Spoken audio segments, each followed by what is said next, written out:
Assalamualaikum warahmatullahi wabarakatuh. Perkenalkan, nama saya Rahma Amalia Aziz dengan NIM 06021282530034, mahasiswa program studi pendidikan bahasa dan sastra Indonesia Universitas Sriwijaya. Pada kesempatan kali ini saya akan membandingkan 6 forum ilmiah dan membuat rancangan kegiatan ilmiah terkait mata kuliah berbicara kritis yang diampu oleh Ibu Erna Wida SPDM PhD dan Ibu Khalidatul Nuzula SPD MPD.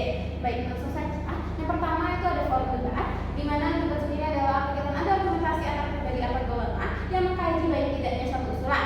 Dan debat ini karakteristik pesertanya ada 2 tim, pro dan kontra, di mana masing-masing tim berjumlah 3 pembicara. Tim pro mendukung dan menyetujui terhadap mosi yang disampaikan, sedangkan tim kontra itu menolak dan tidak menyetujui terhadap mosi yang disampaikan. Lalu juga ada moderator yang bertugas untuk memimpin, mengarahkan, mengatur sesi debat, dan juga mengatur kegiatan berjalan ke arah dan terstruktur. Lalu juga ada juri dalam debat kompetitif yang bersifat objektif, adil, dan menilai argumentasi para peserta dengan baik dan benar. Lalu juga ada penonton yang bisa dari berbagai tingkatan untuk menyaksikan acara debat berlangsung. Debat itu bisa formal dan semi formal, formal dalam tingkat akademisi dan non formal jika hanya antar mahasiswa saja. Debat memiliki tujuan dan hasil, yaitu tujuannya untuk mempertahankan argumen secara logis dan berdasar fakta dan data, sedangkan hasilnya itu adalah untuk tidak hanya kemenangan, tetapi juga untuk mencapai pemahaman dan rasionalisasi terhadap apa yang telah disampaikan oleh para peserta. Baik, langsung saja diskusi panel.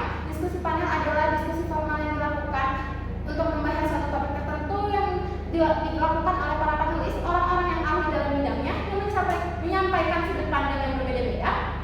Lalu karakteristik pesertanya itu ada panelis, idealnya 3 orang, tapi bisa sampai 6 orang, yaitu orang-orang yang bisa dikatakan ahli dan relevan. Lalu ada moderator yang membuka acara, memperkenalkan para panelis, mengatur tanya jawab, mengatur kondusifan acara, dan mengatur interaksi antara penonton dan panelis. Lalu ada penulis yang mencatat intisari dari diskusi panel.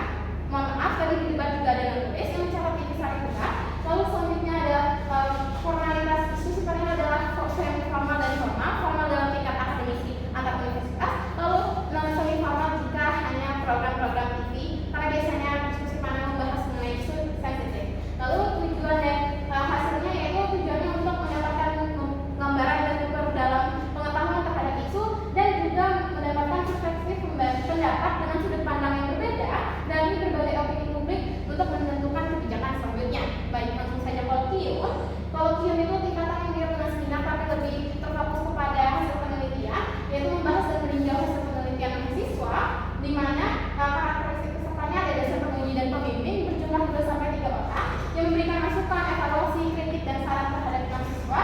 Lalu ada ketua sidang atau pemimpin sidang yang bertujuan untuk membuka dan menutup acara, mengatur jalannya acara, mempersilahkan penguji menyampaikan pertanyaan dan mengelola sesi tanya jawab. Lalu juga ada mahasiswa atau peneliti berjumlah 1 orang yang mempresentasikan hasil penelitiannya. Lalu juga ada sekretaris sidang yang mencatat intisari kolokvium. Lalu ada penonton atau audiens, sejumlah orang akademisi seperti mahasiswa, dosen, dekan, dan lainnya yang bisa juga mahasiswa yang setingkat dengan para peneliti. Lalu formal, kolokvium ini bersifat formal karena terstruktur acaranya.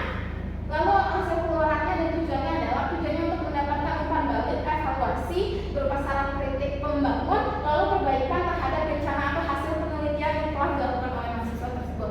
Lalu selanjutnya adalah seminar. Seminar adalah pertemuan untuk membahas hal atau permasalahan, hal penting, temuan baru, penelitian yang dilakukan selama proses akademis dengan diiringi oleh pembimbingan seorang ahli untuk meningkatkan kemampuan peneliti dan mempublikasikan hasil penelitiannya. Seminar itu ada pesertanya, yaitu pembicara pakar atau ahli atau keynote sebanyak 1-2 orang, yaitu seseorang yang ahli di bidangnya. Lalu ada penulis yang mencatat intisari seminar. Lalu ada audiens sesuai dengan jumlah acaranya dan tingkatan acaranya. Misal jika tingkatannya lumayan besar itu bisa sampai puluhan hingga ratusan. Lalu ada MC 1 orang untuk membuka dan menutup acara. Lalu ada moderator yang memimpin jalannya seminar, kapan memulai, kapan membuka sesi tanya jawab, dan untuk mengatur agar seminar kondusif. Lalu seminar ini formal karena acaranya terstruktur dan sangat ilmiah. Lalu biasanya hasilnya itu berupa prosiding yang diterbitkan. Selanjutnya ada simposium. Simposium sendiri penelitian itu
praktisi, dan peneliti untuk menyampaikan temuan penelitiannya terbaru dan berdiskusi serta membangun jejaring profesional dengan peneliti-peneliti lain, karena dia lingkupnya luas, bisa mancanegara. Lalu selanjutnya jumlah pesertanya yaitu ada keynote speaker atau pembicara utama berjumlah 2-3 orang yang memberikan gambaran konferensi. Lalu selanjutnya ada invited speaker atau pembicara undangan, jumlahnya tergantung acara, pembicaranya eksklusif diundang langsung untuk kegiatan konferensi ini. Lalu ada pemakalah peneliti, bisa puluhan orang. Kalau para peneliti ini melakukan memaparkan penelitiannya dalam forum-forum, jadi ada forum-forum lagi di dalam konferensi. Lalu ada MC, satu orang yang membuka dan menutup acara konferensi. Lalu ada audience, yaitu peserta akademisi yang menyaksikan konferensi itu dalam forum-forum. Lalu ada moderator yang menjaga alur konferensi, memfasilitasi sesi diskusi, tanya jawab waktu setiap sesi. Lalu juga menjaga agar konferensi kondusif. Lalu juga ada modulasi, satu orang mencatat intisari konferensi. Lalu ada panitia yang mengatur konferensi, di mana panitia juga memilah para pemakalah atau peneliti yang ada pada konferensi. Konferensi ini sekitarnya sangat formal karena sangat terstruktur dan ilmiah dan tidak boleh ada kesalahan. Lalu hasilnya itu berupa prosedur dan penyebaran pengetahuan, dokumentasi penelitian, serta pengembangan ilmu pengetahuan di berbagai bidang dengan jejaring akademik. Baik, rancangan yang saya lakukan adalah debat dengan tema memanfaatkan teknologi artificial intelligence atau AI dalam pengembangan pendidikan ini, karena saya rasa tema ini tuh sangat banyak positif dan negatifnya yang bisa kita kaji lebih lanjut, seperti kekurangan dan kelebihan dari AI itu sendiri.